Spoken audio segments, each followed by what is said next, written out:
I welcome everyone to my channel. And again, stories from life. A novel that will change your life.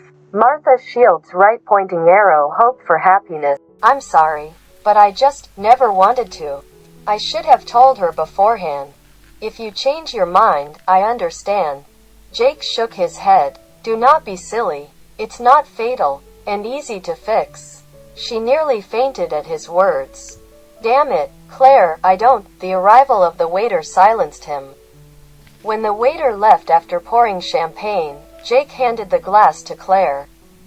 May our marriage be long and successful and, in spite of everything, happy. She smiled uncertainly and took the glass. Her hand was trembling so that the champagne spilled onto the tablecloth. Like this. Now let's go. Jake took out his wallet and laid out some banknotes on the table. But we hardly drank anything. He stood up abruptly and came over to help her up. My angel, you are scared to death. The only way I can reduce your fear is to show how good and pleasant it can be. Let's go, please. Realizing there was no point in protesting, Claire stood up. Jake squeezed her hand and they walked quickly through the casino and into the lobby. Hugging her around the waist and holding her close, Jake calmly waited for the elevator. An empty booth arrived. They had to go up to the 19th floor. As soon as the doors closed silently, Jake put his arm around her and cut down any possible objections with a kiss.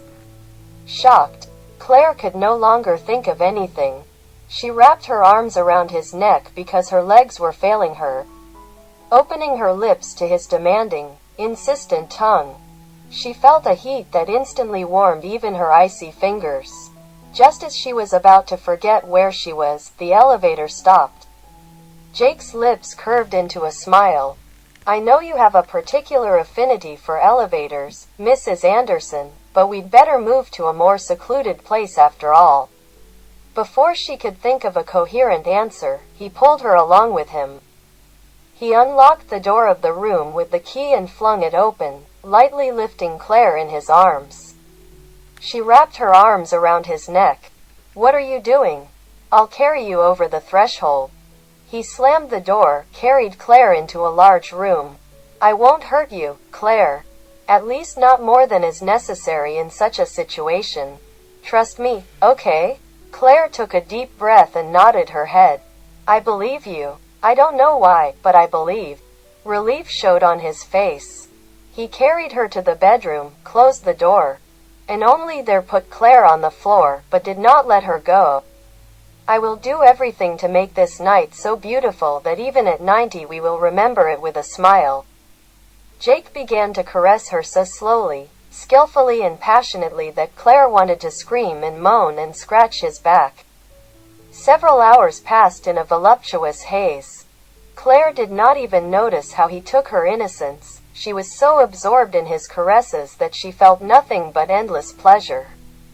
When Jake finally climaxed as well, Claire thought they were both going to flare up and disappear, just like a magician behind a veil of smoke. Falling asleep, she smiled blissfully and settled herself comfortably in her husband's arms. Yes, it really turned out to be the highest bliss. Alex was right. When Jake opened his eyes, he almost jumped. A woman's hair tickled his chest. Realizing with an effort that they belonged to his wife, Jake calmed down. Wife. A gentle smile appeared on his face. How much time had passed since the last time he had woken up next to a woman? Those few flings after Melissa's departure were more for the satisfaction of a physical need. And he never stayed with all these women overnight. He never had any desire to continue the relationship. Now those days are gone. He will wake up every morning next to this woman. Now those days are gone. He will wake up every morning next to this woman.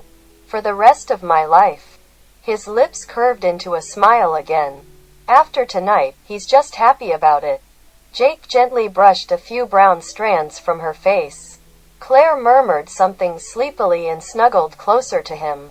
Feeling her warm skin, Jake firmly told himself that today he should restrain his desires. She may feel unwell, and not just because she lost her virginity. Virgin. Jake still couldn't believe it. No, not that he was against it. On the contrary, at the thought that he was the first, Jake madly wanted to climb to the top of the mountain and, uttering a triumphant cry, beat his chest with his fists. Like some dense Neanderthal. And he considered himself quite a modern man. So his cowboy genes are stronger than any upbringing. Shaking his head, Jake looked at his watch. 36 minutes past 1. Not surprising. They fell asleep only at dawn. And now he was just dying of hunger. Gently shifting Claire's head from his arm to the pillow, he stood up and pulled on his shorts. Washing himself, he began to look for the menu. Now he was ready to eat the biggest breakfast in the world, but what to order for Claire? Jake did not even know if she usually gets up at dawn and has a hearty breakfast, or, on the contrary, in the morning she cannot look at anything except a cup of coffee. He still has a lot to learn about his wife. Jake picked up the phone. Better to order more. She hardly ate anything on the plane, so she was probably hungry, especially after a stormy night. He smiled and began to dictate the order. Opening the curtains to let in the bright rays of the November sun, he sank back onto the bed, never taking his eyes off Claire. His wife, perhaps. In a very short time, she will be the mother of his children. What an amazing woman she was. Smiling, he leaned over and kissed her on the cheek. Wake up, my angel. She stretched sleepily. Well, 5 more minutes. Realizing she was hearing a male voice, Claire froze and opened her eyes wide. When she saw Jake, she gasped and sat up. The sheet slipped off, exposing her chest.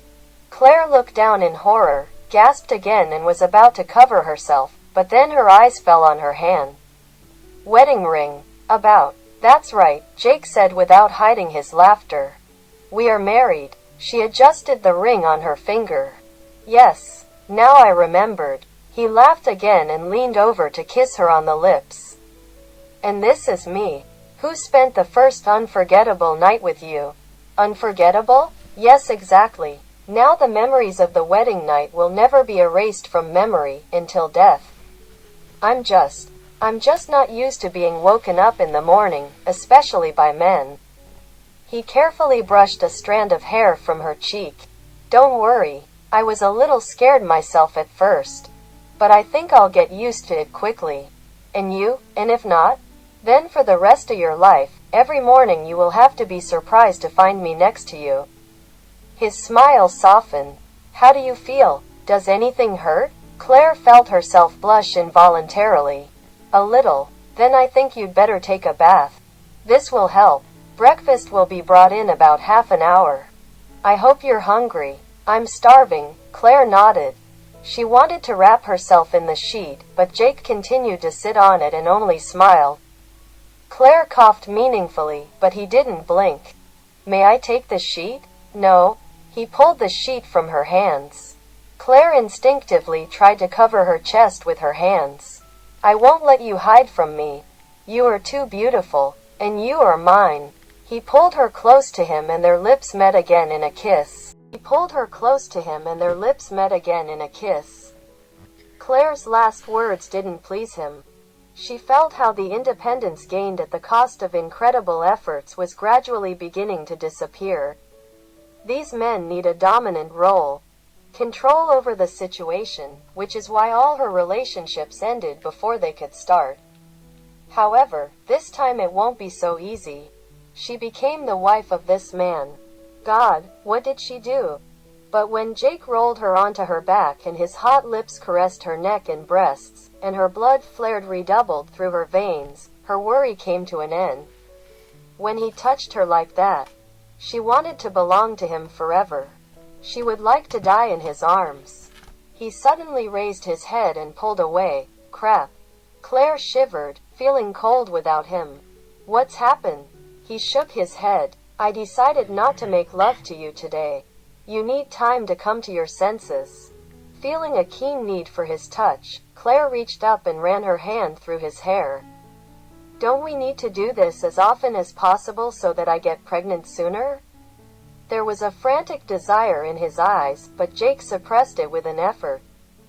Let's wait at least until tonight. Go to the bathroom. Yes, take a sheet. But Claire didn't take the sheet, although she knew that Jake was right. She wanted to punish him for his desire to control not only his own, but also her desires. She got up and, not in the least embarrassed by her nakedness, went to the mirror. She slowly began to brush her hair. She only had a comb and a toothbrush with her. Claire didn't even bring clean linen. Jake was visible to her in the mirror. His black eyes sparkled. "Claire," he said warningly. She turned and looked at him. "What?" He got out of bed and pulled off his shorts. Claire's breath caught involuntarily at the sight of his undisguised desire. "If you're not going to the bathroom, come here," he said hoarsely. Realizing that she had gone too far, Claire tossed her hairbrush onto the table. A second later she disappeared into the bathroom and locked the door behind her. "And how do you like it?"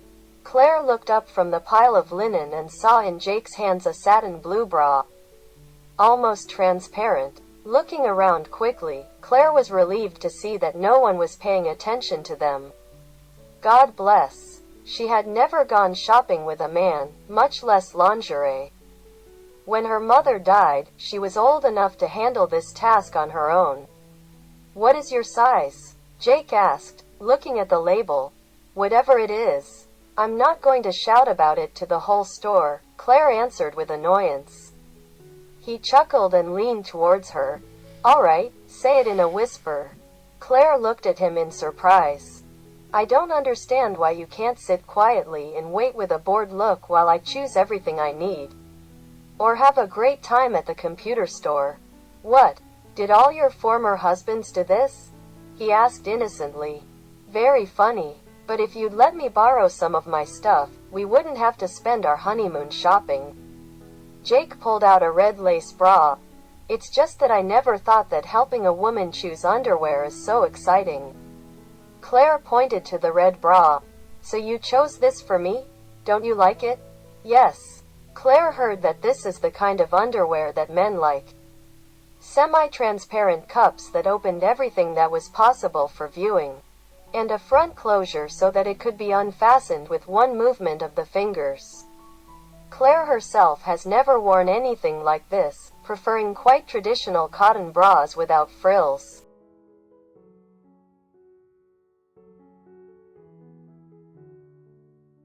Continuation of the notebook in the next video. To be continued. If you liked the video, subscribe to my channel and press the bell to nothing don't miss.